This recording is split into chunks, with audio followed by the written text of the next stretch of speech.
Shalom, selamat berjumpa kembali dengan saya dalam program Saat Teduh Sains Surabaya. Hari ini kita akan melanjutkan perenungan firman Tuhan kita di dalam 2 Timotius pasal yang keempat ayat 1 sampai ayat yang kelima.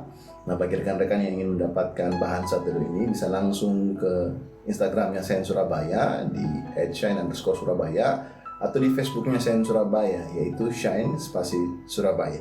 Sebelum kita memulai perenungan kita pada hari ini, mari kita satu di dalam doa. Bapak, kami bersyukur untuk kebaikan Tuhan yang Tuhan nyatakan dalam hidup kami, sehingga hari ini kami masih bisa kembali untuk merenungkan kebenaran firman Tuhan. Mari Tuhan pimpin kami, berikan kami hikmat, pengertian Tuhan, sehingga apa yang menjadi maksud Tuhan dari firman Tuhan pada hari ini dapat memberkati kami dan membaharui hidup kami Tuhan, dan membukakan pemikiran bagi kami, sehingga kami dapat hidup serupa seperti Kristus Tuhan dalam kehidupan kami. Hamba-Mu yang akan menyampaikan kebenaran ini, Tuhan memberkati, Tuhan memberikan hikmat, pengertian, dan membukakan isi hati Tuhan bagi kami, sehingga kami bisa dibantu untuk mengerti kebenaran firman Tuhan melalui hamba-Mu ini Tuhan. Terima kasih Tuhan, di dalam nama Tuhan Yesus, haleluya. Amin. Saudaraku yang kekasih, hari ini kita akan berbicara tentang siap sedialah dari 2 Timotius pasal yang keempat ayat 1 sampai ayat yang kelima. Saya ajak kita untuk membuka Alkitab kita, dan izinkan saya akan untuk membacakan firman Tuhan bagi kita semua. Penuhilah panggilan pelayananmu di hadapan Allah dan Kristus Yesus yang akan menghakimi orang yang hidup dan yang mati. Aku berpesan dengan sungguh-sungguh kepadamu demi penyataannya dan demi kerajaannya. Beritakanlah firman, siap sedialah baik atau tidak baik waktunya, nyatakanlah apa yang salah, tegurlah dan nasihatilah dengan segala kesabaran dan pengajaran. Karena akan datang waktunya orang tidak dapat lagi menerima ajaran sehat, tetapi mereka akan mengumpulkan guru-guru menurut kehendaknya untuk memuaskan keinginan telinganya. Mereka akan memalingkan telinganya dari kebenaran dan membukanya bagi dongeng. Tetapi kuasailah dirimu dalam segala hal, sabarlah menderita, lakukanlah pekerjaan pemberitaan Injil, dan tunaikanlah tugas pelayananmu. Ayat pokoknya di ayat yang kedua, beritakanlah firman, siap sedialah baik atau tidak baik waktunya. Nyatakanlah apa yang salah, tegurlah dan nasihatilah dengan segala kesabaran dan pengajaran. Saudaraku, ketika kita merenungkan firman Tuhan dan mencoba untuk menggali lebih jauh, untuk belajar tentang perkembangan gereja, maka kita akan menemukan bahwa sepanjang sejarah perkembangan kekristenan selalu ada orang yang tidak mau mengasihi pengajaran yang sehat. Namun ketika akhir zaman makin dekat, kita harus tahu bahwa keadaan yang demikian akan semakin parah terjadi. Kita bisa lihat itu di ayat yang ketiga. Paulus mengatakan bahwa karena akan datang waktunya orang tidak dapat lagi menerima ajaran sehat, tetapi mereka akan mengumpulkan guru-guru menurut kehendaknya untuk memuaskan keinginan telinganya. Artinya, semakin masuk ke dalam zaman akhir, kita akan menemukan semakin banyak orang yang tidak dapat lagi menerima ajaran yang benar. Mereka menaruh telinga mereka kepada apa yang mereka mau dengar.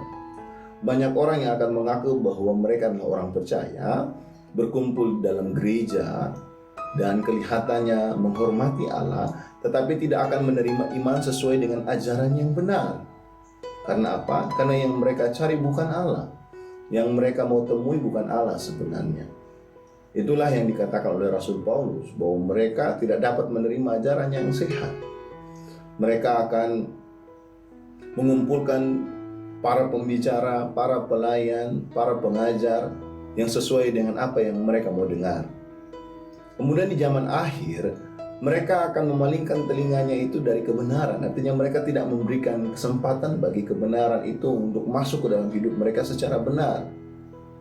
Mereka akan memilah mana yang membuat mereka puas, senang, dan juga tertarik, dan mereka akan memasangkan telinga mereka ke tempat yang demikian. Penyampaian firman Allah yang disampaikan oleh hamba Tuhan tidak akan pernah diterima oleh banyak orang dalam gereja ketika kebenaran itu disampaikan. Mereka akan berpaling dari kebenaran dan menginginkan pemberitaan yang menurut mereka itu yang dapat memuaskan mereka sesuai dengan pikiran manusia mereka.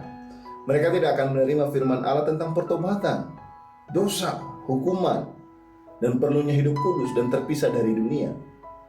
Sebab mereka hanya mau mendengarkan sesuatu yang dapat memberikan kenikmatan dunia dalam hidup mereka. Di ayat 4 kita bisa menemukan bahwa mereka akan memalingkan telinganya dari kebenaran dan membukanya bagi dongeng. Itulah yang terjadi di dalam keadaan akhir zaman. Orang-orang hanya mau mendengarkan apa yang mereka mau dengar, dan mereka akan memanggil orang-orang yang dapat diatur atau yang mereka suka apa yang disampaikan oleh orang tersebut, dengan mengurangi isi dari pesan firman Tuhan sendiri. Kita harus memisahkan diri dari golongan yang demikian, saudaraku yang kekasih. Sebab pada hakikatnya mereka bukan mencari Tuhan, tapi mereka mencari kepentingan diri mereka sendiri. Untuk itu, saudaraku yang kekasih, bagi kita, orang-orang yang benar-benar sungguh-sungguh di dalam iman ini, harus menyadari betul bahwa setiap orang percaya membutuhkan persekutuan yang bersama dengan umat Allah dan membutuhkan pengajaran firman yang sehat. Kita membutuhkan dorongan dan penegasan untuk menjadi bagian, menjadi sesuatu yang lebih besar dari diri kita sendiri sebagai orang yang percaya, yang telah terlepas dari dosa, masuk ke dalam kehidupan yang kekal. Kita butuh orang yang dapat mendukung kita dengan benar. Kita membutuhkan orang-orang yang dapat memimpin kita dengan benar. Orang-orang yang dapat membimbing kita untuk kita bisa dapat bertumbuh. Itu sangat penting, saudaraku yang kekasih.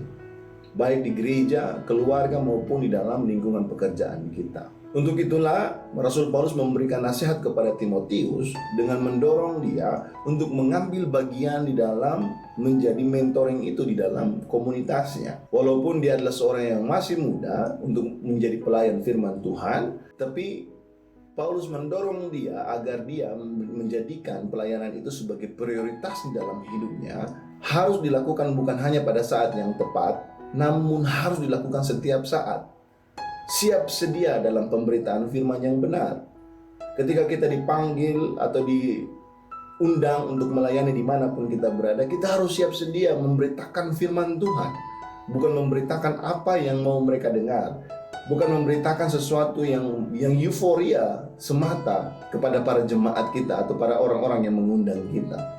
Kita harus menyampaikan kebenaran firman sesuai dengan kebenaran firman, standar kebenaran firman, tidak menguranginya, tidak membungkusnya di dalam hal yang mengaburkan inti dari ajaran firman itu. Untuk itulah, mari kita menjadi orang-orang yang mengambil bagian di dalam pelayanan firman, di dalam pelayanan kita sehari-hari, sebagai mentor-mentor yang menuntun orang-orang kepada kebenaran, bukan kepada apa yang mereka mau dengar. Karena itu penting sekali bagi kita untuk memiliki integritas di hadapan Tuhan dalam menyampaikan kebenaran Injil ini. Sebuah ilustrasi yang dapat membantu kita untuk mengerti sama seperti seorang dokter yang mengambil bagian di dalam praktek operasi bedah apa saja gitu ya. Ketika dia mau menangani pasiennya, maka dia akan memberikan suntikan anestesi. Supaya apa? Supaya pasien ini tidak merasa kesakitan. Walaupun proses dalam memberikan suntikan itu juga sakit sebenarnya. Kemudian apa yang terjadi? Setelah dia melakukan proses anestesi itu, kemudian dia akan juga menggunakan pisau untuk melakukan proses bedah, mengangkat sakit atau penyakit atau sel-sel yang merugikan tubuh sang pasien. Dengan teliti, dengan kesabaran dia mengangkatnya, membersihkannya sampai selesai. Dan akhirnya pasien itu bisa kembali pulih seperti sedia kala. Nah, Timotius memperbaiki, menegur, dan memberi semangat kepada jemaatnya, didorong oleh Rasul Paulus. Siap sedia, dengan sabar, dengan bertekun, dengan rela untuk menderita bagi mereka. Begitu juga dengan kita, saudaraku yang kekasih. Kita harus melakukannya dengan sabar, dengan akurat, untuk mendorong setiap rekan-rekan kita, setiap jemaat kita, setiap orang-orang yang di sekeliling kita, setiap orang-orang yang kita bina, setiap orang-orang yang kita jangkau, supaya mereka dapat benar-benar pulih dari sakit dosa dalam hidup mereka. Setiap orang membutuhkan firman Tuhan, dan mereka membutuhkan dorongan untuk mengetahui kebenaran firman Tuhan. Sama seperti Timotius yang tidak punya pilihan. Dia harus melakukannya dalam keadaan siap atau tidak siap. Kita harus menyadari, kita sekarang hidup di zaman akhir, yang mana lebih parah keadaannya ketika waktu di zaman mula-mula. Dengan demikian, kita pun harus lebih tekun daripada Timotius. Kita tidak punya pilihan selain memberitakan kebenaran dengan berintegritas. Mari kita satu di dalam doa. Bapa, kami bersyukur Tuhan untuk firman hari ini. Terima kasih untuk kebaikan Tuhan bagi kami. Kiranya melalui kebenaran firman ini kami boleh mengerti panggilan kami secara utuh Tuhan, bahwa kami menjadi saksi di tengah-tengah dunia ini dan menjangkau orang-orang dan mengembalakan mereka Tuhan, membimbing mereka Tuhan, mementoring mereka Tuhan, untuk mereka dapat mengenal Tuhan lebih jauh Tuhan. Berikan kami keberanian, berikan kami kekuatan, berikan kami hikmat Tuhan, untuk bisa melakukan pekerjaan ini Tuhan, dalam waktu apapun juga Tuhan. Siap atau tidak siap, kami harus ambil bagian di dalam pekerjaan pelayanan ini Tuhan. Ketika kami masih kurang percaya diri, masih takut, masih ragu, Roh Kudus kiranya Engkau hadir di tengah-tengah kami. Berikan kekuatan bagi kami, berikan keberanian bagi kami untuk dapat melakukan pekerjaan baik ini Tuhan dalam kehidupan kami. Bapak, hamba juga mau berdoa bagi setiap jemaat secara khusus Tuhan yang dalam keadaan sakit. Kiranya Tuhan menjamah, Tuhan memulihkan, Tuhan menyembuhkan. Di dalam nama Tuhan Yesus, mari pakai obat yang dipakai Tuhan. Tuhan memberkatinya sebagai sarana untuk proses penyembuhannya. Tuhan berikan kekuatan dan pemulihan Tuhan bagi jemaat yang dalam keadaan sakit, dan bagi jemaat yang dalam masa PSBB ini Tuhan, tapi harus tetap bekerja. Tuhan menjaga, melindungi, menyertai dimanapun mereka berada. Tuhan memberkati mereka dalam pekerjaan mereka Tuhan. Dan kami juga berdoa bagi setiap jemaat Tuhan yang memiliki usaha. Tuhan juga memberkati mereka di dalam setiap usaha yang mereka punyai Tuhan. Dan sekali lagi, ajar kami untuk selalu siap sedia memberitakan kebenaran firman Tuhan, tanpa berkompromi Tuhan, di tengah-tengah dunia ini, dimanapun kami ditempatkan, dimanapun kami berada. Terima kasih Bapa, di dalam nama Tuhan Yesus. Haleluya. Amin. Selamat beraktivitas. Tuhan Yesus memberkati.